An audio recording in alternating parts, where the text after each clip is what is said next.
നമസ്കാരം. മലയാളി വാർത്ത ഇൻസൈഡിലേക്ക് സ്വാഗതം. UAE-യിൽ കാണാതായ ഇസ്രയേൽ പൗരൻ കൊല്ലപ്പെട്ടതായി പ്രധാനമന്ത്രി ബെഞ്ചമിൻ നെതന്യാഹുവിന്റെ ഓഫീസ് സ്ഥിരീകരിച്ചു. UAE-യിലെ ജൂതസഞ്ചാരികളുടെ ക്ഷേമത്തിനുവേണ്ടി പ്രവർത്തിക്കുന്ന ചബാദ് എന്ന സംഘടനയുടെ പ്രവർത്തകനും പുരോഹിതനുമായ സ്വീ കോഗനെ കഴിഞ്ഞ വ്യാഴാഴ്ച ദുബായിൽ നിന്ന് കാണാതായിരുന്നു.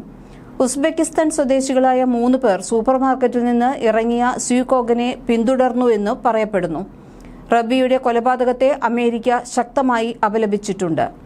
UAE-യിലെ അൽ ഐനിലാണ് മൃതദേഹം കണ്ടെത്തിയത്. ഐലൈലിന്റെ സമീപത്തു നിന്നാണ് ഇയാളുടെ മൃതദേഹം കണ്ടെത്തിയത് എന്ന് ഇസ്രയേലി മാധ്യമങ്ങളാണ് റിപ്പോർട്ട് ചെയ്തത്.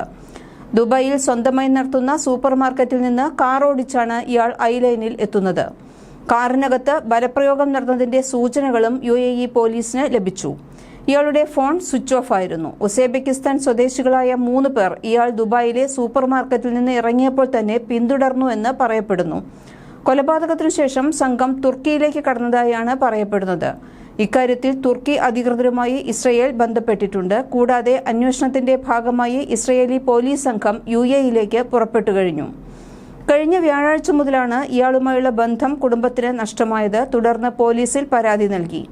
2020-ൽ ഇസ്രയേലിനെ UAE അംഗീകരിച്ച ശേഷമാണ് സ്വീ കോഗൻ അവിടെ എത്തുന്നത്.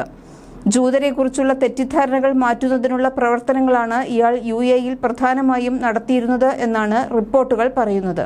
ജൂത മതാചാരപ്രകാരമുള്ള ഹോട്ടലുകൾക്ക് UAE-യിൽ പ്രചാരണം നൽകലും ഇയാളുടെ ചുമതലയായിരുന്നു. 2021-ൽ UAE-യിൽ നടന്ന ഹോളോകോസ്റ്റ് അനുസ്മരണ പരിപാടിയിൽ കോഗൻ പങ്കെടുത്തിരുന്നു. UAE-യിലെ മുഖ്യ ജൂത റബ്ബി ലെവി ഡക്മാന്റെ സഹായിയും കൂടിയാണ് ഇയാൾ. സംഭവം ഭീകരപ്രവർത്തനമാണെന്നും ഉത്തരവാദികളെ കണ്ടെത്തി ശിക്ഷിക്കുമെന്നും ഇസ്രയേൽ പറഞ്ഞു. കടുത്ത ജൂതവിരുദ്ധത വികാരം ഇപ്പോൾ ലോകത്തിന്റെ പല ഭാഗത്തും ഉയരുന്നുണ്ട്. ഇതിന്റെ ഭാഗമായി നെതർലാൻഡ്സ് ആംസ്റ്റർഡാമിൽ ജനങ്ങൾ തെരുവിലിറങ്ങി പ്രതിഷേധിച്ചിരുന്നു. കാനഡയിലും സമാനമായ ആക്രമണ പ്രവർത്തനങ്ങളാണ് നടക്കുന്നത്. വെള്ളിയാഴ്ച രാത്രി നാറ്റോ സമ്മേളനത്തെ എതിർത്ത പ്രതിഷേധം കാനഡയിലെ തെരുവുകളിൽ ഇരമ്പിയിരുന്നു. ഇതിനെതിരെ അപലപിച്ച കനേഡിയൻ പ്രധാനമന്ത്രി 3 പ്രതിഷേധക്കാരെ അറസ്റ്റ് ചെയ്തു. നഗരത്തിലെ ജൂത ജനറൽ ഹോസ്പിറ്റലിലെ ഒരു കഫേ അടച്ചുപൂട്ടുന്നത് മുതൽ പ്രാദേശിക ഫെസ്റ്റിവലിൽ ഇസ്രയേൽ നിർമ്മിത സിനിമ റദ്ദാക്കുന്നതുവരെ ക്യൂബെക് മെട്രോപോളിസിയിലെ വീഴ്ചയിലേക്ക് നയിച്ച സമീപ ദിവസങ്ങളിലെ ഇസ്രയേൽ വിരുദ്ധ പ്രവർത്തനങ്ങളുടെ പരമ്പര തന്നെയാണ് അവിടെ ഉണ്ടായിക്കൊണ്ടിരിക്കുന്നത്. യഹൂദ വിരുദ്ധ പ്രവർത്തനങ്ങൾ, ഭീഷണിപ്പെടുത്തൽ, അക്രമം എന്നിവ എവിടെ കണ്ടാലും അപലപിക്കണം എന്നാണ് ട്രൂഡോ പറയുന്നത്. വ്യാഴാഴ്ച മുതൽ കാണാതായ കോഗൻ ഇന്നലെയാണ് കൊല്ലപ്പെട്ടതായി തന്നെ സ്ഥിരീകരിച്ചത്. കുറെ കാലമായി UAE കേന്ദ്രീകരിച്ചാണ് കോഗന്റെ പ്രവർത്തനവും ഉണ്ടായത്. ഇദ്ദേഹത്തിന് ഭീഷണിയുണ്ടായിരുന്നുവെന്ന് ബന്ധുക്കളും സുഹൃത്തുക്കളും പോലീസിന് മൊഴി നൽകിയിരുന്നു. കൊലപാതകവുമായി ബന്ധപ്പെട്ട് 3 പേരെയാണ് UAE പോലീസ് അറസ്റ്റ് ചെയ്തത്. എന്നാൽ ഇതുവരെ ഇതുമായി ബന്ധപ്പെട്ട് കൂടുതൽ വിവരങ്ങളൊന്നും തന്നെ പുറത്തുവിട്ടിട്ടില്ല.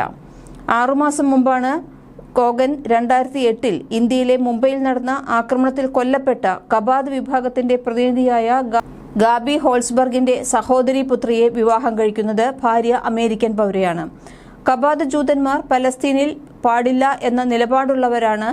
വെസ്റ്റ് ബാങ്ക് അടക്കമുള്ള പ്രദേശങ്ങളിൽ നിന്ന് കൂടുതൽ പലസ്തീനികളെ പുറത്താക്കണമെന്ന് ഇവരുടെ ആവശ്യവും ഉണ്ട്.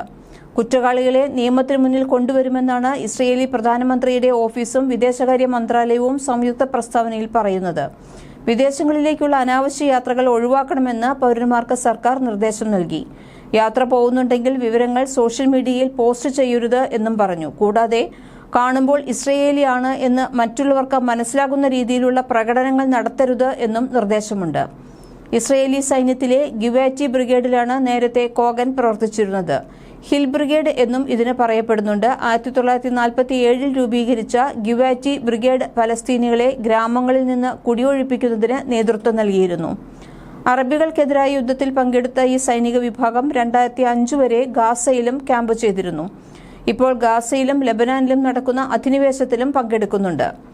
UAE-യിലേക്ക് പൗരന്മാർ യാത്ര ചെയ്യരുത് എന്നാണ് ഇസ്രയേൽ ഇപ്പോൾ മുന്നറിയിപ്പ് നൽകിയിട്ടുള്ളത്. ഇതേസമയം US-ലെ UAE പ്രതിനിധി ആക്രമണത്തെ അപലപിച്ച് രംഗത്തെത്തി. ഇത് UAE-ക്ക് എതിരായ ആക്രമണമാണെന്നാണ് UAE പ്രതിനിധി പറയുന്നത്. മലയാളി വാർത്ത ഇൻസൈഡ്.